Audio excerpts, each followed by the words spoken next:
আবার একটা পার্সেল এসছে দেখো।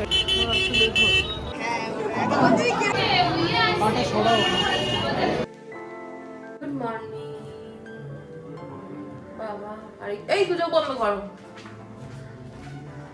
চোখ বন্ধ করো। উফ, কালকে শরীর আমার এত টায়ার্ড ছিল, তোমাদেরকে কি বলবো। আমি আর রাতে ব্লগ এন্ড করতে পারিনি, কোনো রকমে বাড়িতে এসে খাওয়া দাওয়া করে শুয়ে পড়েছি। তো চলো আজকে দিনটা স্টার্ট করা যাক। আজকে শিবরাত্রির পরের দিন, এখনো যেহেতু তিথি আছে, তো আমি নিরামিষই খাবো। তো নিরামিষই রান্না করব। সকালবেলা ঘুম থেকে উঠলাম, একটা ফ্রেশ ঘুমের দরকার ছিল আমার। রাত্রে আবার তোমাদের দাদা রাখছে, এবারে বলছি পরে, দাঁড়া। পনিরটা বের করেছি, পনির করব। আর এবার গিয়ে ছোট পনির আনা হয়েছে, কারণ এই পনির কেটে রেখে দিলে না নষ্ট হয়ে যায়। তরকারি করে রাখলে ঠিক আছে, বাট কেটে রেখে দিলেই নষ্ট হয়ে যায়। দু একদিনের মধ্যে রান্না করে নিলে ইটস ওকে, বাট বেশি দিন রাখা যায় না। আগেরবারে পুরো 500 নষ্ট হয়ে গেছে। অল্প মেথি শাক বেগুন দিয়ে ভাজবো, হাফ মেথি শাক রেখে দিয়েছি।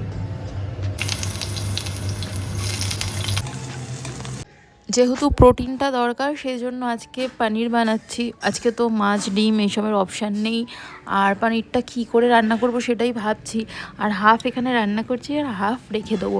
আমি বেশ বড় বড় পিসই করছি, ছোট ছোট করছি না।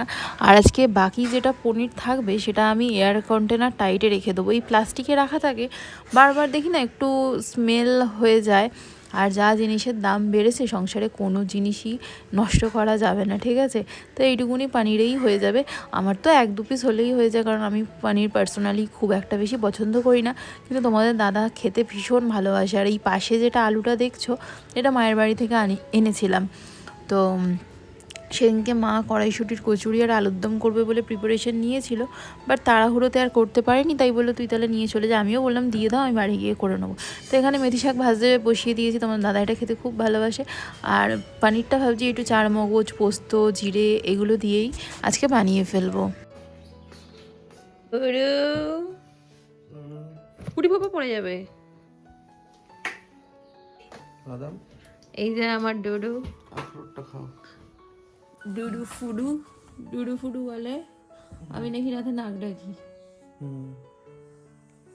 তুমি পাহারা দাও, আমি নাক ডাকি। ভালো নাক ডাকো। আর তুমি পাহারা দাও। আমি নাক ডাকি, ও পাহারা দেয়। সত্যি কথা। চলো কম্বলটা কাচবো। আজকে সব করবো না। কবে করব? আসলে ও করবে না, ওই জন্য। রাত 2:30টার সময় ডায়েটিশিয়ান কি পোস্ট করেছে তার পেজে, আমি ঘুমাচ্ছি ডেকে দেখাচ্ছে। খেয়েছে একটা গুঁতো। কালকে আমার বরকে ডায়েটিশিয়ান দেখে অবাক, বলেছে আপনি কি করে ডিবাবির বিরিয়ানি খেয়ে 10 কেজি ওয়েট কমাতে পেরেছেন। একদম অবাক, ঠিক আছে? তার কারণটা হচ্ছে আমাদের এক্সেসিভ হাঁটা, ওয়াকিং। হাঁটা আমাদের 1 ঘন্টা হাঁটতে বলেছে, 1.5 ঘন্টা হাঁটতে বলেছে, আমরা 2 ঘন্টা হাঁটি। এটাই হচ্ছে কারণ। যারা ভাবছো ওয়েট লস করবে, সবার প্রথমে আগে হাঁটো। হাঁটাটা বেস্ট। আমি কাজ করব না, আমার সাথে ভুল হবে না, সেটা হতে পারে না। যারা হাঁটি দুর্ঘটনা ঘাটি। পনিরটা ভাজতে দিয়ে আর গ্যাসটা একটু বাড়িয়ে দিয়ে কোথায় একটা চলে গেছিলাম জানো তো, আর পানিরটা গেছে ধরে। তো ভেবেছিলাম জাস্ট একটু সটে করে তুলে নেবো। এ দেখো এক পিঠটা ধরে গেছে। আর আগের দিনের যে আলুটা নিয়ে এসেছিলাম, আলুর দমটা আজকেই বানিয়ে রাখবো, নিরামিষই বানিয়ে রাখবো। তো ভেবেছিলাম একদম শুকনো শুকনো করবো, বাট কড়াইতে ধরে গেল বলে একটু গ্রেভি গ্রেভি মতনই করছি। তো খেতে কেমন হবে সেটা জানি না, আশা করি ভালোই হবে। তো দেখো আলুর দমও কিন্তু রেডি হয়ে গেছে। আমার গোলাপ আরও বেশি করে ফুটে গেছে, পাপড়িগুলো আস্তে আস্তে খুলছে। আহা আহা আহা, কি যে ভালো লাগে গন্ধটা। নাও, কি অদ্ভুত। টাকা পাঠিয়ে দিয়েছে, তাহলে আবার অর্ডার করতে হবে। জেপ্টো থেকে একটা ট্রলি ব্যাগ অর্ডার করা হয়েছে। খেতে বসেও শান্তি নেই, সমস্যার পর সমস্যা, খেতে খেতে উঠে গেছে। এবার ডেলিভারি বয় ফোন করে বলছে যে আপনার হ্যান্ডেলটা ভাঙা। এবার আমরা সেটা বিশ্বাস করতে পারছি না, তো এখন ওরাই তারপর ক্যান্সেল করে টাকা রিফান্ড করে দিয়েছে। তো এখন আবার অর্ডার করতে হবে। বেচারা ভাত খেতে খেতে উঠে পড়েছে। আবার অর্ডার করছো? খেয়ে নাও না। কোনো অ্যাকাউন্টে ঢোকেনি টাকা? পাঠিয়ে তো দিয়েছে। হ্যাঁ ঠিক আছে, ফোন করে বলছে যে আপনি যে অর্ডারটা দিয়েছেন সেই অর্ডারটার হ্যান্ডেল ভাঙা। এসেছে বিয়ে বাড়ির গিফট। কি কিনেছো? ট্রলি? হ্যাঁ ট্রলি? হ্যাঁ। এই ট্রলি নিয়ে এতক্ষণ চব্বচস্য হলো। ওর অফিসে বেরোতেও লেট হয়ে গেল। দুবার অর্ডার করতে হলো, একবার টাকা কেটে নিল, টাকাটা একটা টাকা ব্লক হয়ে যাচ্ছে। দেখো খুলে ঠিক আছে কিনা। না কে খুলবে এখন? ও খুলবে না? তার যাও, তাহলে সাবধানে বেরিয়ে যাও। খুলে কি দেবো? কোম্পানি সিল আছে তো, সাফারি সিল আছে। ভাঙা টাকা নেই তো? না।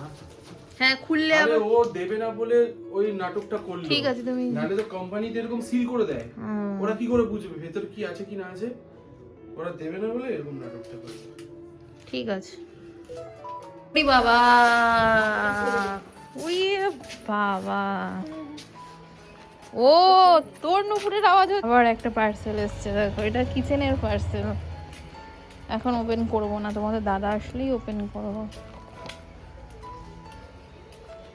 স্নান করে উঠলাম, বাই দ্য ওয়ে আমার মাথায় একটা চিন্তা এলো। হচ্ছে ব্যাপারটা এই যে এটা এসছে আমাদের বাড়িতে, এসছে যাবো অনেকেই, কিন্তু এটা বয়ে বয়ে স্টেশন অবধি নিয়ে যেতে হবে, তো নিয়ে যাবোটা কি করে? খাওয়া দাওয়া কমপ্লিট করলাম, ঘড়ির কাঁটায় বাজে 3টে। মনে হয় কটায় প্রহর ছাড়বে আমি জানি না। এবছর শিবরাত্রি আমি আমার মতো করে পালন করলাম, সামনের বছর হবে। একটু মিষ্টি দই খাচ্ছি অনেক দিন বাদে। কালকে একটু মিষ্টি দই খেয়েছি আর আজকে, ঠিক আছে। ফেসবুকে পোস্ট করেছিলাম বিফোর আফটারের ফটো দিয়ে ওয়েট লসের, তো সেখানে লোকজন পাগল হয়ে গেছে। যারা কোনোদিনও কি বলবো এমন ভাব করে অন্যের লোকের খবর রাখে না হাঁড়ির, তারা অবধি মানে আমি তাদেরকে জিজ্ঞাসা করেছি কোনো সময় হয়তো ওর কি হয়েছে গো, একটা মেয়ে হয়ে অন্য মেয়ের কিছু দেখলে খারাপ লাগে যে কি হয়েছে গো, তখন সেই মেয়েটা রিপ্লাই করেছে আমি জানি না, আমি কারোর হাঁড়ির খবর নিই না। তারাও SMS করছে ফিস কত, হ্যান কত, ত্যান কত। তো ওই জন্য যখন কাউকে কিছু বলবেন ভেবে চিনতে বলবেন। নেক্সট টাইম হয়তো আপনার এখন এই মোমেন্টে দাঁড়িয়ে ভাবছেন যে আমার তাকে দরকার লাগবে না, কিন্তু পরে লাগবে। তো এই আর কি ব্যাপার। তো যেটা বলছিলাম মিষ্টি দইয়ের কথা, ডায়েট করলে অনেক ত্যাগ করতে হয়।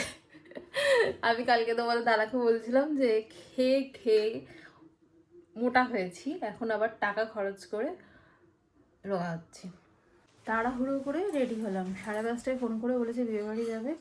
তো ঘুমাচ্ছিলাম, আমি ঘুম থেকে উঠবো, ও ছাদে জামা কাপড় দুটো তখন রেডি হবো ভেবেছিলাম, একটা get ready with me shoot করবো, কিচ্ছু হলো না। তাড়াহুড়ো করে কোনো রকমে শাড়ি পরলাম। এই শাড়িটা পরার প্ল্যানও ছিল না, এটা পরলাম। আর এই যে রেডি হচ্ছে। আর আমার বিছানার অবস্থা দেখো, সব এসে গোছাবো, 6:30টার সময় বেরোবে। আমি তোমাদেরকে বলেছিলাম না এই গিফটটা কীভাবে নিয়ে যাবো, তো এখন এটাই সমস্যা। আমরা তো যাবো ট্রেনে।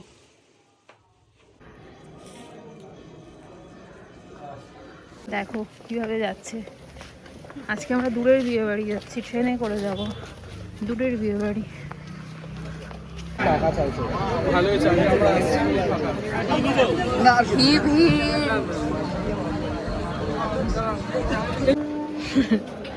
ভালো রাস্তা থাকলে এই সব রাস্তা দিয়ে যাচ্ছে। সারা ট্রলি টানতে টানতে জীবন যাচ্ছে। কে কে? একটা ডাক্তার, ওর নাম সুচিব্রত দাস।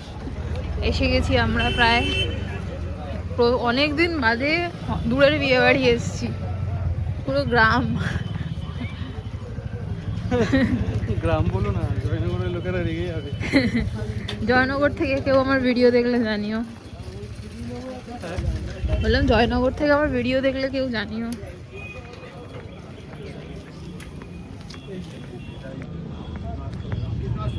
চলো এসে গেছি আমরা ফাইনালি।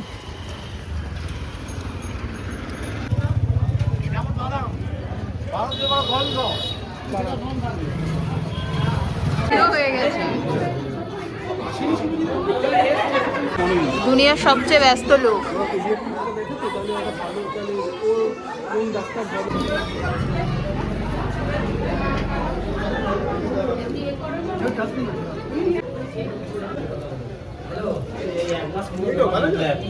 কখনো দেখবে না তোমাদের দাদা আমাকে ক্যাপচার করছে। আমি সব সময় একটা খেয়েছি, আর খাবো না। মিষ্টি বেরো, ফটো তুলে। কোথায় দাঁড়াবো? কি চাই তোমার? এটা নিবি?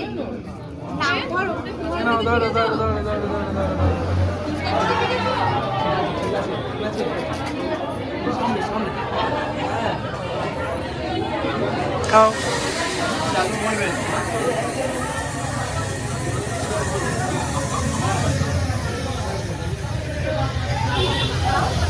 খাবে না কেন?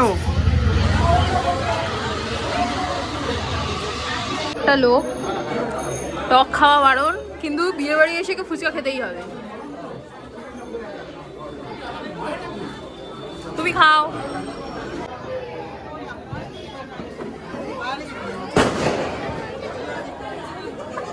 আইসক্রিম তো লাস্টে খায় লোকে। লাস্টেও খাবে। কিরকম সুন্দরী ছিলে আমি যখন তোমায় দেখেছি।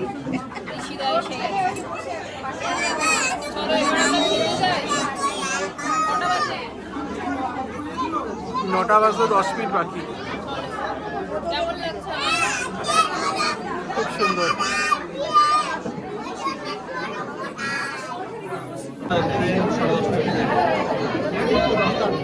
এসে বললাম আমরা, না হলে ট্রেন পাবো না। 10:30টায় আমাদের ট্রেন। আরো মেনু কার্ড বলেছিলাম এটা। আচ্ছা আচ্ছা। শীতকাল মানে করে কচুরি।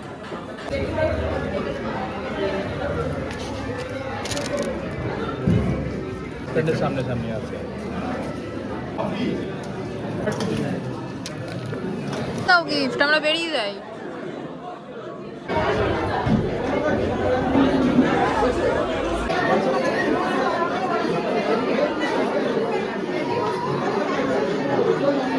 চলো আমরা বেরিয়ে যাচ্ছি। আমাদের টিমের তো এখনো সবাই আসেনি।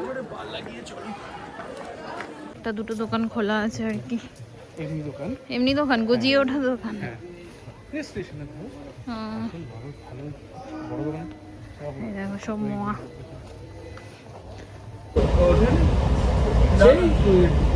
তোমার নাম কি? বাসটা থেকে 12টা বাজে, আর এগুলো এখন গোছাতে হবে আমাকে। কি সুন্দর গোছাও গোছাও।